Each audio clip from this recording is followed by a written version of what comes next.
Bom dia a todos, meu nome é Marcelino, sou professor de Química do segundo ano noite e vim falar para vocês sobre o conteúdo pilhas. Então vamos lá. Eletroquímica abrange todos os processos químicos que envolvem transferência de elétrons. Quando um processo químico ocorre, produzindo transferência de elétrons, é chamado de pilha ou bateria.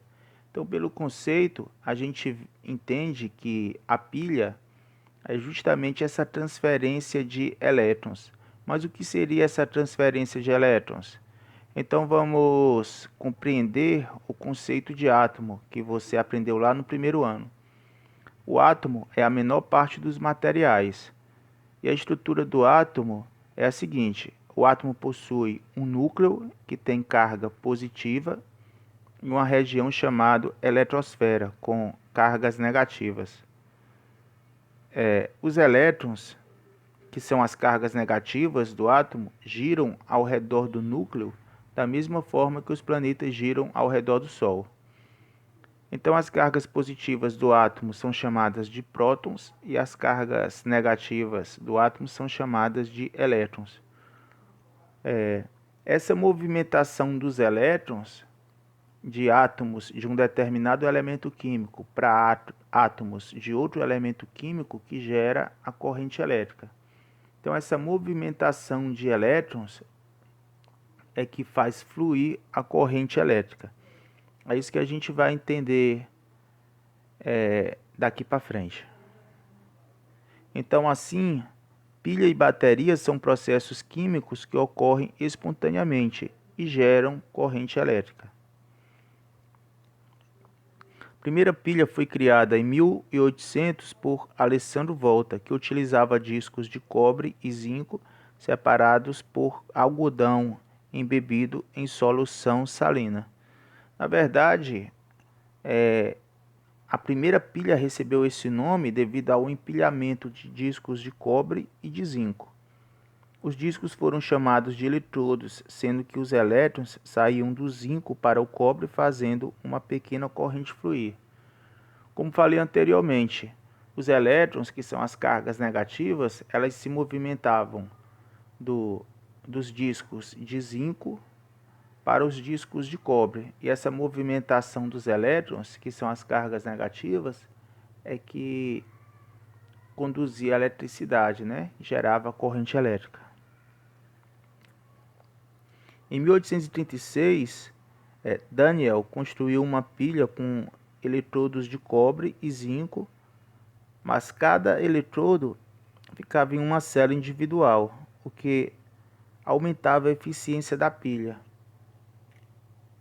pois ela tinha um tubo que ligava as duas cubas. Esse tubo chamado de ponte salina, né? Essa pilha ficou conhecida como pilha de Daniel.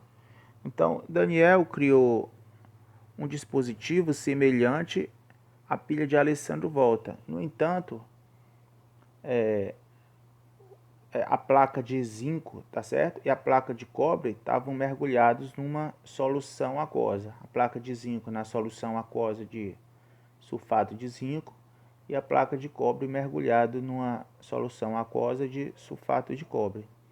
Esses eletrodos de cobre e de zinco eram ligados por um fio que conduzia as cargas negativas do eletrodo de zinco para o eletrodo de cobre, e também existia uma ponte salina, que era um dispositivo que fazia a pilha durar mais tempo. Então, esse era o mecanismo, né, da pilha de Daniel. Então, o eletrodo de zinco, a gente tem a placa de zinco mergulhada na solução de sulfato de zinco. O eletrodo de zinco é o ânodo da placa, em outras palavras, é o polo negativo. Então você percebe que a placa de zinco perde elétrons que vão em direção ao eletrodo de cobre. Dessa forma, o cobre que está na solução, que é o cobre 2+, está na forma de cátion, ganha 2 elétrons que vieram lá da placa de zinco e se transformam em cobre zero, que é o cobre da placa. Dessa forma, a placa de cobre vai aumentando de tamanho e a placa de zinco, ao perder os elétrons, se transforma em zinco 2+, que vai para a solução. Então a placa de zinco vai diminuindo de tamanho. Logicamente, essa pilha vai parar de funcionar na hora ou no momento que a placa de zinco desaparecer. Então, como dito, ó, o ânodo é o eletrodo negativo ou polo negativo da pilha. É o eletrodo onde ocorre oxidação, ou seja, a perda de elétrons. Cátodo é o eletrodo positivo, é o eletrodo onde ocorre a redução, ou seja, o ganho de elétrons. Percebe-se que o ânodo é o eletrodo de zinco e o cátodo é o eletrodo de cobre, ou seja, o eletrodo de zinco perde elétrons, enquanto o eletrodo de cobre, ganha elétrons. Beleza? Daí a gente tem as semi-reações. Por exemplo, cobre 2+. O que significa isso? O cobre ele tem duas cargas negativas a mais que cargas.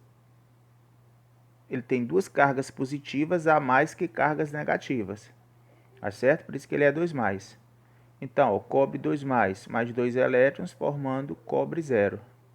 O íon cobre 2+ da solução é reduzido por 2 elétrons, que vem da corrente elétrica.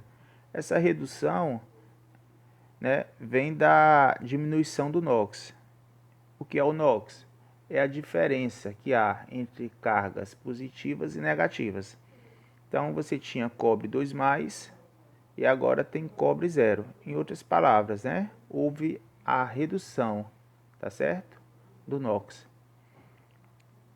Enquanto a semi-reação no zinco, você tinha zinco 0, formando zinco 2+, mais 2 elétrons. Então, houve a oxidação, ou seja, a perda de elétrons, tá certo? Ou o aumento do NOx. O NOx do zinco era 0 e agora passa a ser 2+. Então, passou de 0 para mais 2, Houve um aumento do NOx. Como foi dito antes, o NOx é justamente essa diferença de cargas positivas e cargas negativas nos átomos, tá certo? Você vê novamente aqui a imagem mostrando a semi-reação. Lembrando que os elétrons sempre passam do eletrodo de zinco para o eletrodo de cobre. Então aqui a gente tem a reação global a partir das semi-reações, onde zinco 0. Esse zinco 0 quer dizer o seguinte, a quantidade de cargas positivas e negativas é igual. Se você analisar na tabela periódica, o elemento químico zinco, o número atômico dele é 30, ou seja, o zinco 0 ele vai ter 30 cargas positivas e ele vai ter 30 cargas negativas. Então, mais 30 menos 30 dá igual a 0, por isso que o NOx dele é 0. Mais cobre 2+. Esse cobre 2+, como dito, ele tem duas cargas positivas a mais que cargas negativas. Ou seja, se você analisar na tabela periódica, o número atômico do cobre é 29. Então, ele tem 29 cargas positivas, mas só tem 27 negativas. Então, daí vai formar zinco 2+, mais cobre 0. Tá certo? Então, os dois elétrons ou as duas cargas negativas perdidas pelo zinco vão para o cobre. Por isso que forma o zinco 2+, porque o zinco perde 2 elétrons e o cobre ganha esses 2 elétrons perdidos pelo zinco. Então, com o desenvolvimento da reação, ocorrerá a formação de cobre metálico, que se depositará na superfície do eletrodo de cobre. Já o eletrodo de zinco será corroído, pois o zinco está se transformando em íons que irão para a solução de sulfato de zinco. Só para você entender o que foi dito, está acontecendo isso aqui. A placa de zinco está se desmanchando, tá certo? Sendo corroída. E a placa de cobre está aumentando de massa, beleza? Aqui a reação global da pilha, novamente, ó, zinco 0 mais cobre 2 mais, no caso aquoso, esse cobre 2 mais, formando zinco 2 mais aquoso mais cobre 0. Aqui a representação de uma pilha, ó. Primeiro a gente tem a substância que sofre oxidação, tá certo? Que perde os elétrons. Em seguida tem o cátion que se forma. No meio, a representação da ponte salina, em seguida a substância que sofre redução e, por último, o cátion que se forma. Seria essa reação aqui, né, que está sendo mostrada, né? Então, essa é a representação da pilha, tá bom?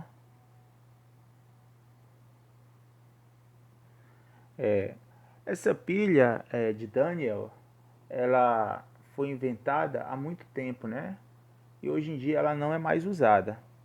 Então hoje comercialmente a gente tem a pilha seca, é aquela pilhazinha que a gente já conhece, né? Que a gente coloca no radinho, por exemplo. Então vamos entender o que seria a pilha seca, né? Formada por um eletrodo central de grafite rodeado por dióxido de manganês. Abri aqui a imagem, ó.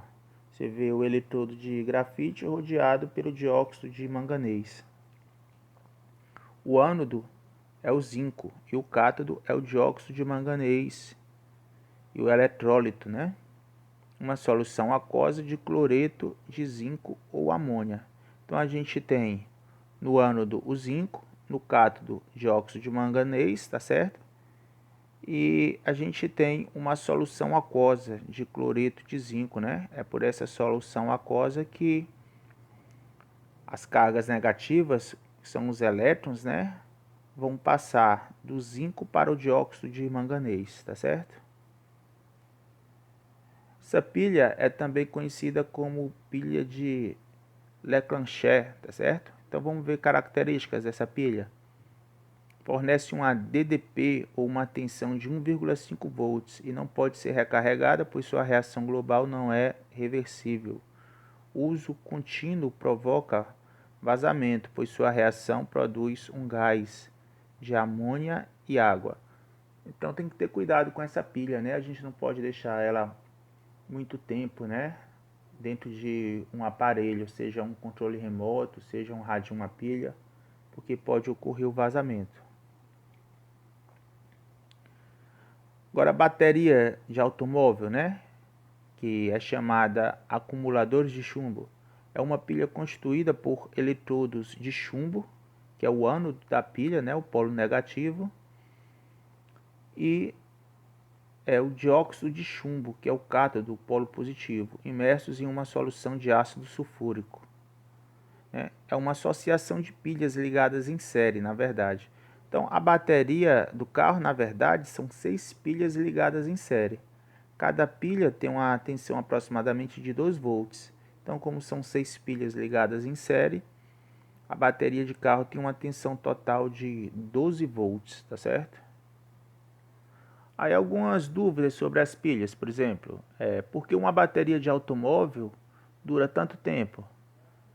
Resposta: em uso contínuo, a bateria de chumbo duraria poucas horas, mas no automóvel ela é recarregada pelo gerador, através da aplicação de uma diferença de potencial superior à da bateria em sentido contrário. Em outras palavras, existe uma peça no carro chamada de alternador. Então, cada vez que o carro está em movimento, o alternador ele recarrega a bateria de chumbo. Então, um carro, por exemplo, onde essa peça, o alternador, não esteja funcionando, então a bateria rapidamente vai descarregar. Ou então, uma outra situação seria uma pessoa que está sempre dirigindo por percursos curtos, né? Liga o carro, percurso bem curto. Liga o carro novamente, percurso curto. Assim não daria tempo a bateria ser recarregada. E ela duraria também pouco tempo. Então é necessário que o carro ele rode, né, um certo tempo para o alternador poder recarregar essa bateria de chumbo. Depois que uma pilha comum para de funcionar, ela pode ser recarregada e voltar a funcionar novamente? Não, né? A pilha de Leclanché, ou pilha seca, não é recarregável. A pilha cessa seu funcionamento quando todo o dióxido de manganês é consumido.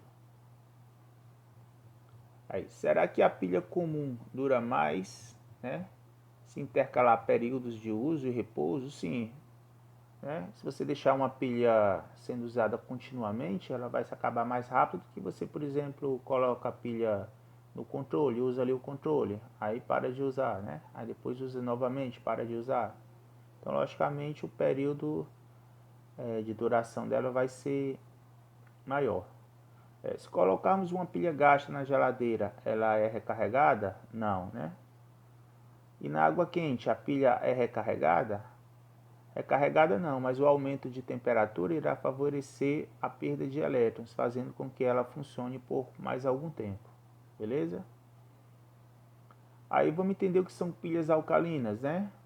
Comparando-as com as pilhas secas comuns, as alcalinas são mais caras, mantêm a voltagem constante por mais tempo e duram 5 vezes mais. A gente sabe que a pilha alcalina é aquela pilha que dura mais tempo, né? Por que isso ocorre, né? Porque o hidróxido de sódio ou potássio é melhor condutor eletrolítico, resultando uma resistência interna da pilha, né? Muito menor que a pilha de Leclanché, né? Então é devido a essa substância, tá certo? O hidróxido de sódio ou hidróxido de potássio presente na pilha alcalina que ela tem uma duração maior.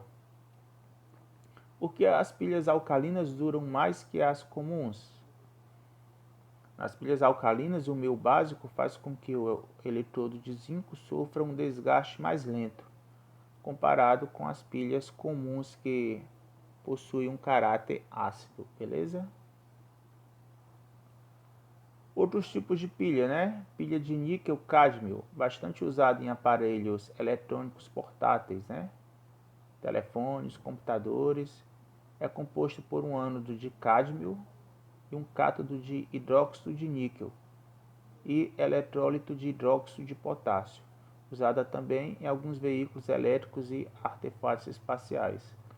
E por último, aquela bateriazinha de relógio, por exemplo, né? Que é a célula de mercúrio, usada em pequenas baterias para pequenos aparelhos como relógios, calculadoras e outros. O ânodo é zinco ou cádmio e o cátodo é óxido de mercúrio e o eletrólito hidróxido de potássio. Provavelmente essas baterias não são mais fabricadas devido ao perigo de contaminação com o mercúrio. Então essa foi nossa aula de hoje. Aí vocês fiquem também acompanhando as aulas presenciais para ter um melhor entendimento sobre o assunto. Bom dia a todos, fiquem com Deus.